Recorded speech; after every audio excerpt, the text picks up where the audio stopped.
question is interesting because when I first started out with what my sister calls this anarchy stuff,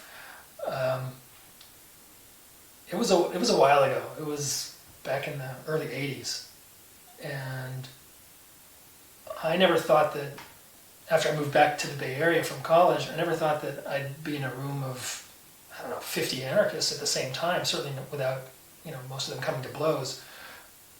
And now, 50 anarchists in a room is a small local gathering in some places.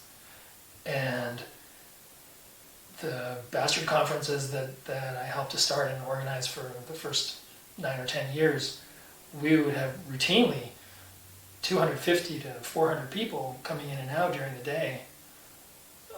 Certainly, I don't know if all of them identified themselves as anarchists, but having that many people involved in discussions of anarchist theory and anarchist philosophy was something that I never would have thought possible 30 years ago. And now it's almost banal. Like, there's a conference, oh great. There's a book fair, great. And all of a sudden 500 people show up. And that in and of itself is cause for optimism. But included with that is not just one conference, not just one book fair, but a lot of conferences that are happening. Academic conferences, non-academic conferences, formal conferences, informal conferences. They don't call them conferences, they'll call them a gathering, they'll call them a weekend, they'll call it a retreat, whatever they want to call it. And you wind up sometimes having to turn people away because there's not enough space to accommodate them. Even though I'm highly critical of book fairs as a way of maintaining an anarchist infrastructure, a cultural infrastructure, those are popping up everywhere. And as an archaic print medium fetishist, I'm all in favor of book fairs, as long as people buy our magazine or subscribe to it or grab something that has our name on it. Micropower radio, also a good example of a counter institution. Easy to do, fairly inexpensive to do. All you need to, just need a couple of pieces of equipment and a safe place to set it up. Info shops popping up all over the place. It's great. Even something as not appealing to me personally, but also as a good thing popping up everywhere. Food Not Bombs. Like, this is good stuff. All these things connected together in various networks, formal or informal, mostly informal. It's a great reason to be optimistic. It's the creation of a conscious anarchist infrastructure that is not bureaucratic. It's a very, very good thing.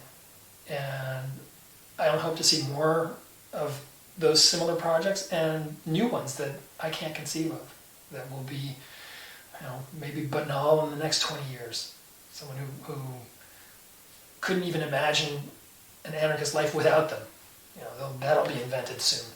And I think that's all great stuff. And if I sit down long enough and don't pay attention to the chatter on the internet and don't watch TV and think about what it actually takes to create this kind of infrastructure that is not bureaucratic, I actually sometimes get pretty excited about it. And that's out of character for me substantially if people know me through my writing. Not necessarily as a human being, because face-to-face I'm kind of nice. I have some social skills. But optimism is not usually one of the top 10 qualities that people think of when they think about me, or when they discuss me behind my back or to my face. But there's plenty of reason to be optimistic. I mean, people who never thought about anarchists 30 years ago, 40 years ago, now have to think about anarchists. Academics are writing all kinds of articles and books about anarchists and anarchism, about the anti-global or the counter-globalization movement being infused with anarchist ideals and organizational methods. And the downside of that is that law enforcement is also paying attention to us as well. And so you have all kinds of frame-ups of the Green Scare defendants and other people who get snatched off the street, people who may or may not have been involved in various nefarious activities or things like violence, again with the loaded terminology.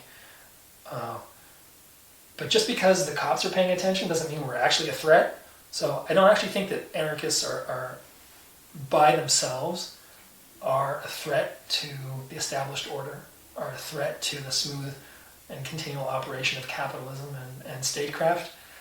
But by the same token, we can't be ignored either. And when I started out 30 years ago, almost nobody paid attention to us outside of ourselves.